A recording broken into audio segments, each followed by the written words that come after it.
SSC एमटेस हवालदार मंत्रालय भरती 2026 महाराष्ट्र। नमस्कार विद्यार्थी मित्रांनो, तुमच्यासाठी अतिशय आनंदाची बातमी घेऊन आलाय। एसएससी एमटेस हवालदार मंत्रालय अंतर्गत जे विद्यार्थी मित्रांनो 10,000 जागांसाठी या ठिकाणी भरती निघत आहे आणि या भरतीमध्ये शिक्षण फक्त 10वी पास लागते।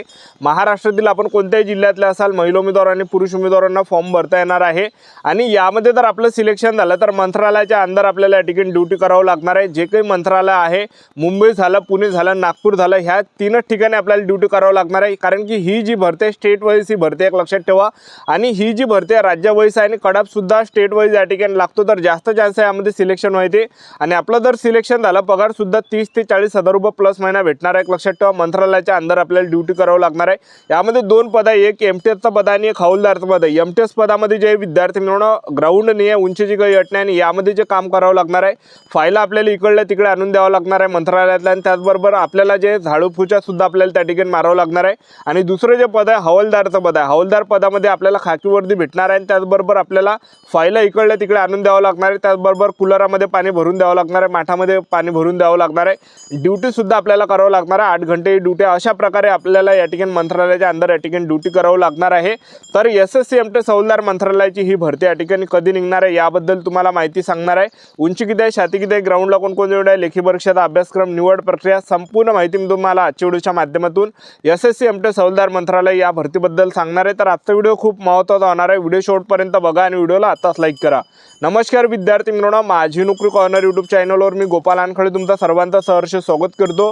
तर मित्रांनो, व्हिडिओचा थंबनेल बघून तुमच्या लक्षात आलं असेल की आपला व्हिडिओ कोणत्या टॉपिकवर होणार आहे। व्हिडिओ सुरू करण्याच्या आधी आपल्या यूट्यूब चॅनलला सबस्क्राईब करा, जेणेकरून प्रत्येक भरतीचे अपडेट तुमच्यापर्यंत सर्वात आधी पोहोचेल आणि जास्त करून एसएससी एमटेस हवालदार मंत्रालय भरतीबद्दल वेळोवेळी अपडेट मी तुम्हाला आपल्या यूट्यूब चॅनलच्या माध्यमातून देत असतो। आणि यामध्ये सिलेक्शन व्हायचे जास्त चान्स आहे। मी तुम्हाला असं कोण सांगू राहिलो, 40 मार्काचा पेपर होणार आहे आणि 40 पैकी जे पासिंग आहे, ओपन कॅटेगरीसाठी 12 मार्कावर पासिंग आहे, त्याचबरोबर एससी एसटी कॅटेगरीसाठी फक्त 8 मार्कावर पासिंग आहे, ईडब्ल्यूएस आणि ओबीसी कॅटेगरीसाठी 10 मार्कावर पासिंग आहे। तर एसएससी एमटेस हवालदार मंत्रालय भरतीमध्ये शैक्षणिक पात्रता हे फक्त 10वी पास लागते। तुम्ही दोन्ही फॉर्म भरू शकता, एमटेसचा फॉर्म भरू शकता, हवालदारचा पण फॉर्म तुम्ही या ठिकाणी भरू शकता।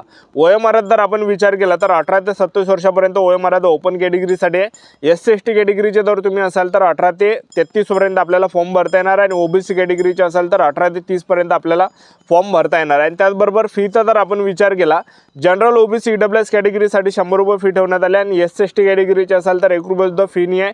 आणि महिला उमेदवार कोणत्या कॅटेगरीचे असाल, SC ST OBC EWS NTV जो पण एसबीसी एसबीसी कोणती कॅटेगरी, 1 रुपये सुद्धा फी आपल्याला या ठिकाणी लागणार नाही आहे, एक लक्षात ठेवा, ठीक आहे।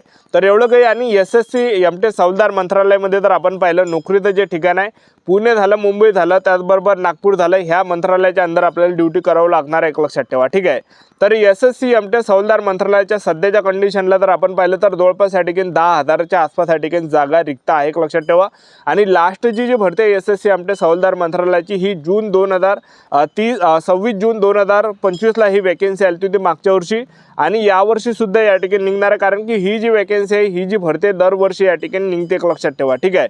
तर एसएससी एमटेस हवालदार मंत्रालय भरतीमध्ये आपण निवड प्रक्रियेचं जर पाहिलं तर पहिल्या टप्प्यामध्ये आपला काय यामध्ये पेपर आहे, दुसऱ्या टप्प्यामध्ये ग्राउंड आहे, तिसऱ्या टप्प्यामध्ये डॉक्युमेंटेशन, मेडिकल अशी संपूर्ण निवड प्रक्रिया एसएससी एमटेस हवालदार मंत्रालय या भरतीच्या आहे, एक लक्षात ठेवा, ठीक आहे। पहिल्या टप्प्यामध्ये आपलं काय होणार आहे, यामध्ये पहिल्या टप्प्यामध्ये पेपर आहे। तर यामध्ये जे विद्यार्थी मित्रांनो 2 पेपर आहे, फेज 1 आणि फेज 2चा पेपर आहे आणि अभ्यासक्रम सुद्धा या ठिकाणी सोपा आहे। तर फेज 1चा जो पेपर आहे म्हणजे या ठिकाणी सेक्शन 1चा जो पेपर आहे त्याला 40 प्रश्न परीक्षेला विचारले जाणार आहे। बुद्धिमत्ता चाचणीचे 20 प्रश्न आणि त्याचबरोबर गणिताचे 20 प्रश्न, टोटल 40 प्रश्न परीक्षेला विचारले जाणार आहे। आणि 40 पैकी जे विद्यार्थी मिळवणं पासिंगचा जर आपण विचार केला तर ओपन कॅटेगरीचे असेल तर 40 पैकी 12 मार्कावर पासिंग आहे आणि एससी एसटी कॅटेगरीचे असाल तर 40 पैकी 8 मार्कावर पासिंग आहे। ओबीसी ईडब्ल्यूएस कॅटेगरीचे असाल तर 40 पैकी 10 मार्कावर पासिंग आहे। एवढी कमी पासिंग ठेवण्यात आले। 45 मिनिटाचा पेपरसाठी टाईम भेटणार आहे आणि निगेटिव्ह मार्किंग नाही आहे। तुक्क्यामध्ये सुद्धा तुम्ही तो पेपर या ठिकाणी पहिला पास होऊ शकता, लक्षात ठेवा। पहिला जो पेपर आहे तुम्ही तुक्के मारून सुद्धा त्या ठिकाणी पेपर पास होऊ शकता, कारण की निगेटिव्ह मार्किंग नाही आहे। तर हा पहिल्यापेक्षा पेपर झाल्यानंतर सेक्शन 1चा पेपर झाल्यानंतर सेक्शन 2चा पेपर तुमच्यासाठी असणार आहे। तर सेक्शन 2चा पेपर कशा प्रकारे असणार आहे, 50 प्रश्न परीक्षेला विचारले जाणार आहे, ज्यामध्ये जनरल नॉलेज सामान्य नाही, जनरल नॉलेजचे 25 प्रश्न परीक्षेला विचारले जाणार आहे आणि इंग्रजी ग्रामरचे 25 प्रश्न परीक्षेला विचारले जाणार आहे। टोटल 50 प्रश्न परीक्षेला विचारले जाणार आहे। एका प्रश्नाला 3 गुण आहे, तर 150 मार्काचा हा पेपर असणार आहे। 50 प्रश्न परीक्षेला विचारले जाणार आहे, लक्षात ठेवा, ठीक आहे। आणि हा जे विद्यार्थी मित्रांनो 50 प्रश्न परीक्षेला विचारले जाणार जनरल जनरल नॉलेजचे 25 प्रश्न आणि इंग्रजी ग्रामरचे 25 प्रश्न, टोटल 50 प्रश्न परीक्षेला विचारले जाणार आहे। एका प्रश्नाला 3 गुण आहे, 150 मार्काचा हा पेपर असणार आहे आणि ह्या पेपरवरच आपलं मेन मेरिट लागणार आहे SC ST OBC EWS open या कॅटेगरीचं। तर 50 प्रश्न परीक्षेला विचारले जाणार आहे, एका प्रश्नाला 3 गुण आहे, 150 मार्काचा पेपर असणार आहे आणि त्याचबरोबर 45 मिनिटाचा पेपरचा टाइम भेटणार आहे। निगेटिव्ह मार्किंग याच पेपरवर या ठिकाणी याच पेपरवर आपला कट-ऑफ सुद्धा या ठिकाणी लागणार आहे।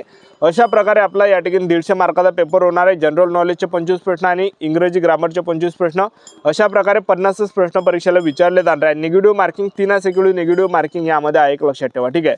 तर अशा प्रकारे आपलं निवड प्रक्रिया, तर यामध्ये पहिल्या टप्प्यामध्ये पेपर होणार आहे MTS पदामध्ये आणि हवालदार पदामध्ये सारखाच सिलेबस आहे, पण MTS पदामध्ये उंचीची काही अट नाही, ग्राउंड नाही आहे आणि जे हवालदारचं पद आहे हवालदार पदामध्ये आपलं काय असणार आहे, यामध्ये उंची असणार आहे, ग्राउंड असणार आहे। तर आता उंचीचा जर आपण विचार केला, पुरुष उमेदवारांसाठी उंची 157 सेंटीमीटर कमी आहे आणि महिला उमेदवारांसाठी उंची 152 सेंटीमीटर यामध्ये लागणार आहे आणि त्याचबरोबर छाती 76 सेंटीमीटर फुगून 5 सेंटीमीटर भरली पाहिजे आणि महिला उमेदवारांचं जे वजन आहे हे 48 किलोच्या वरती असलं पाहिजे। 48 किलोच्या जर खाली असेल तर फेल केलं जाणार, अपात्र केलं जाणार, अशा प्रकारे। आता आपण यामध्ये ग्राउंडचा जर आपण विचार केला, पुरुष उमेदवारांसाठी 1600 मीटर रनिंग आहे 15 मिनिटांमध्ये, तर 1600 मीटर रनिंग 15 मिनिटांमध्ये आपण आरामात मारून देतो। आपण पैदल दरीत गेलो तरी सुद्धा आपण 15 मिनिटांमध्ये ग्राउंड क्वालिफाय असणार आहे, ग्राउंड पास असणार आहे। तर यामध्ये 1600 मीटर रनिंग आहे SSC MTS हवालदार मंत्रालयामध्ये, 1600 मीटर रनिंग 15 मिनिटाच्या अंदर जे पण विद्यार्थी आले ते रनिंग पास असणार आहे, ग्राउंड क्वालिफाय असणार आहे। 8 मिनिटाचा टाइम या ठिकाणी आरामात या ठिकाणी मारून देतो, एक लक्षात ठेवा। तुम्ही पैदल जरी गेले तरी सुद्धा रनिंग तुम्ही पास होणार आहे, ठीक आहे। आणि दुसरा देऊन पुरुष उमेदवारांना 8 किलोमीटर सायकल चालवावं लागणार आहे, 30 मिनिटांमध्ये नॉर्मली आरामात मारून देणार आहे। आणि महिला उमेदवारांसाठी जर आपण ग्राउंड पाहिलं, महिला उमेदवारांना 1 किलोमीटर रनिंग आहे 20 मिनिटांमध्ये, तर आरामात महिला उमेदवार 1 किलोमीटर रनिंग 20 मिनिटांमध्ये मारून देते। 1 किलोमीटर रनिंग जर पैदल जरी गेल्या महिला उमेदवार तरी सुद्धा या ठिकाणी ग्राउंड पास होणार आहे, ग्राउंड पास या ठिकाणी क्वालिफाय होणार आहे, कारण की 1 किलोमीटर रनिंग आहे महिला उमेदवारांसाठी 20 मिनिटांमध्ये। आणि त्याचबरोबर दुसरा इव्हेंट महिला उमेदवारांसाठी 3 किलोमीटर सायकल चालवावं लागणार आहे 25 मिनिटांमध्ये, तर आरामात या ठिकाणी मारून देता। एवढं काही आहे, तर पगार यामध्ये 21,700 ते 69,100च्या दरम्यान भेटणार आहे। तर आता SSC MTS हवालदार मंत्रालयाची ही भरती कोणत्या महिन्यामध्ये निघणार आहे, असे भरपूर विद्यार्थ्यांचे कमेंट होते। तर पहा विद्यार्थी मिळून, ही जी भरती आहे जुलैच्या एंडिंगला ही भरती या ठिकाणी निघणार आहे, लक्षात ठेवा। सध्याच्या कंडिशनला प्रोसेसिंग या ठिकाणी चालू आहे।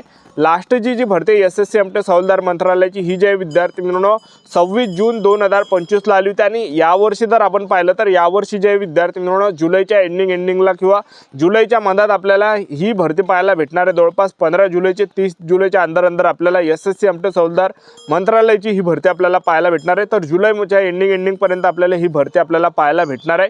त्यामुळे आतापासून तयारीमध्ये लागा आणि आपल्याला वाचायचं काय, जे काही प्रिव्हिजर क्वेश्चन पेपर आहे झालेले, जे काही प्रश्नपत्रिका संच आहे झालेले, जे काही प्रश्नपत्रिका संच प्रिव्हिजर क्वेश्चन पेपर वाचून काढा, कारण की तेच प्रश्न परीक्षेला परत या ठिकाणी रिपीट विचारले जाते, एक लक्षात ठेवा। तर जे काही विद्यार्थी प्रिव्हिजर क्वेश्चन पेपर वाचणार आहे त्यांचंच सिलेक्शन यामध्ये होणार आहे, एक लक्षात ठेवा।